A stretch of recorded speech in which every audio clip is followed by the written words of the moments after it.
Welcome to the Deep Dive.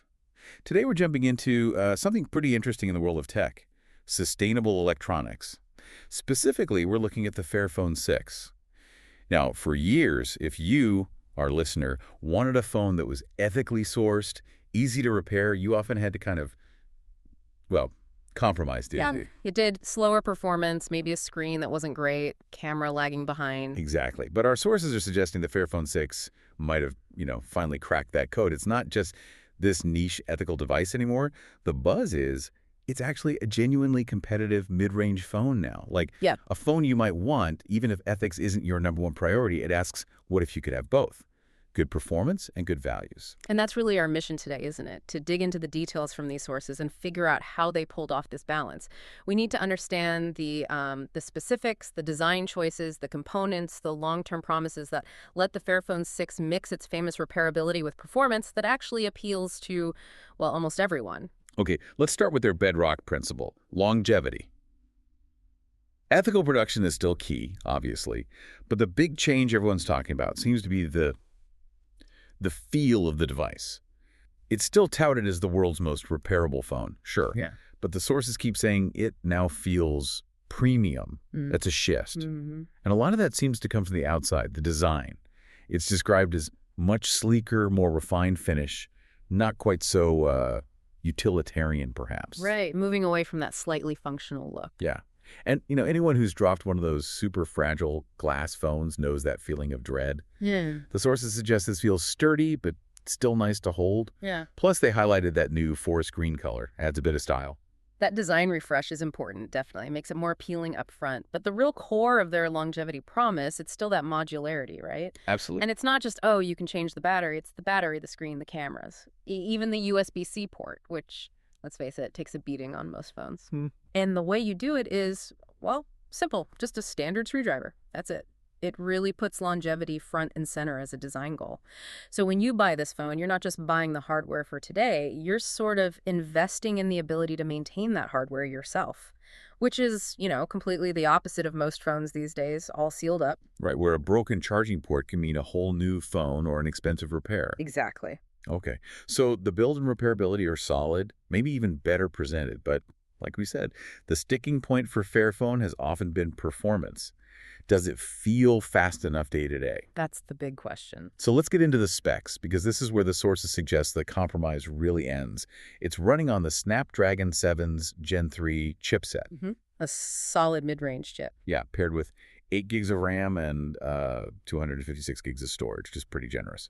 So if you know the market, that 7's Gen 3 chip puts it right up against phones like, say, the standard Samsung A series.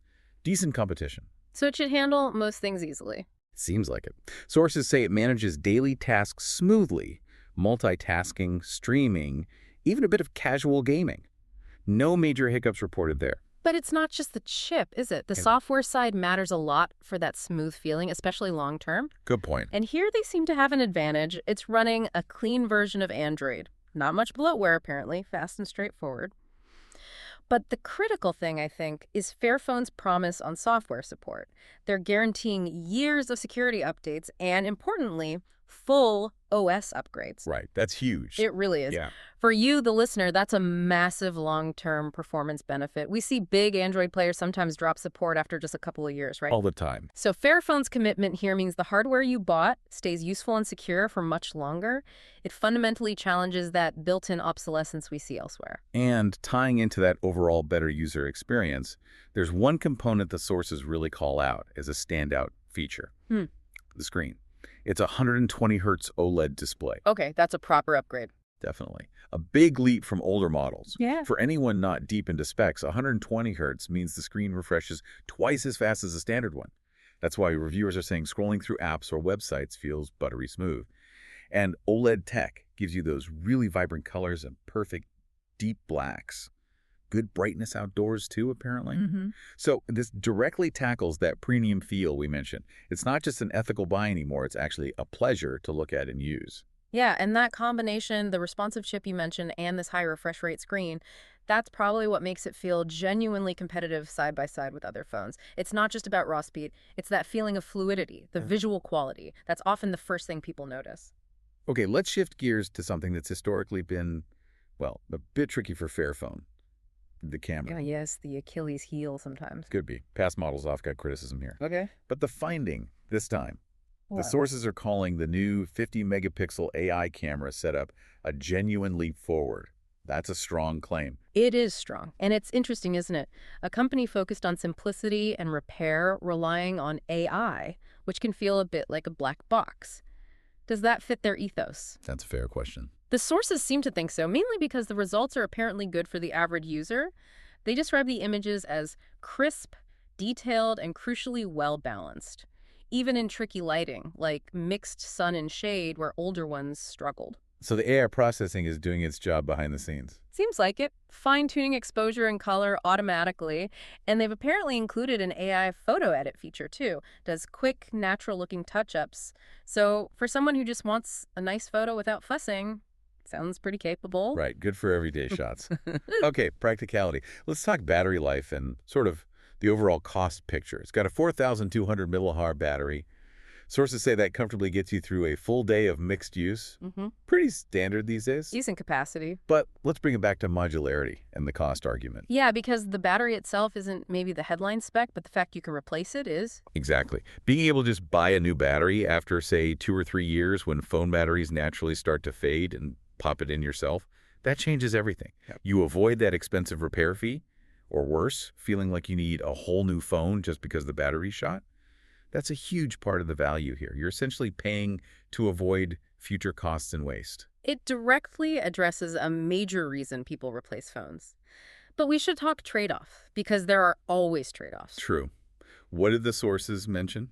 2 main things came up. Charging speeds are described as reasonable, but not the super fast charging you see on some flagship phones. Okay, so not cutting edge there. No. Yeah. And the other is it lacks wireless charging. For some people, particularly those used to high-end devices, that might be a deal breaker. I can see that. But again, you weigh that against the practicality of the modularity. Is the convenience of wireless charging worth more than the ability to easily replace your battery for maybe, what, $30 or $40 down the line? For the target user focused on longevity, probably not.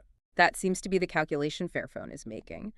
And they did include other practical modern touches like dual SIM capability, very useful for work-life balance or travel.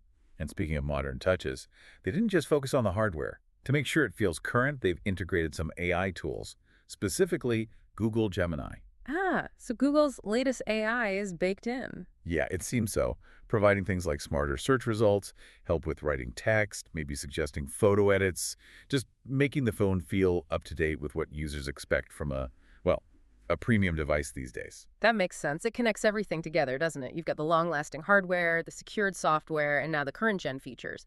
It suggests Fairphone isn't just trying to be sustainable, it's trying to be a good phone, period. So let's try and wrap this up. What's the bottom line for you, the listener, thinking about all this? Our synthesis seems pretty clear. The Fairphone 6 looks like it's finally hit that sweet spot. It's still sustainable, incredibly repairable, ethically made, all the things Fairphone is known for, but it's also fast, it looks good, and it's apparently genuinely enjoyable to use day to day. The compromise seems to be, well, much less of a compromise. Right, but we do need to be upfront about the price. The sources are clear. It's not the cheapest mid-ranger out there. You'll find phones with similar specs for less money initially. Okay. But that sticker price isn't the whole story. That's the core value proposition here. You have to think about the total cost of ownership. Explain that. Well, that slightly higher price upfront buys you things other phones don't offer. It buys you that longevity through easy repairs. Replacing a battery or screen yourself costs way less than a professional repair. It buys you that extended software support, meaning the phone stays useful and secure for maybe 5 years or more instead of 2 or 3. You're paying for transparency, for the ability to fix it yourself, and for a product designed from the ground up to last. It really seems to prove that doing the right thing, both for the planet and potentially your wallet long-term, doesn't mean you have to put up with this subpar experience anymore. That move from compromise to competitive choice really is the key takeaway, isn't it? Just to quickly recap the highlights that make this possible.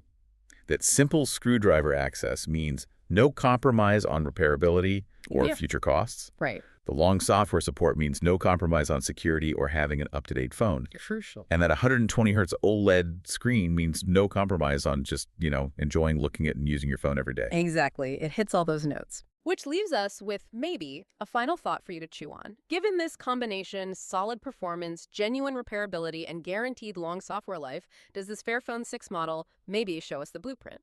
Is this how all mid-range tech might need to be made in the future to satisfy consumers who are increasingly demanding lasting value and, frankly, more responsible products? Something to think about.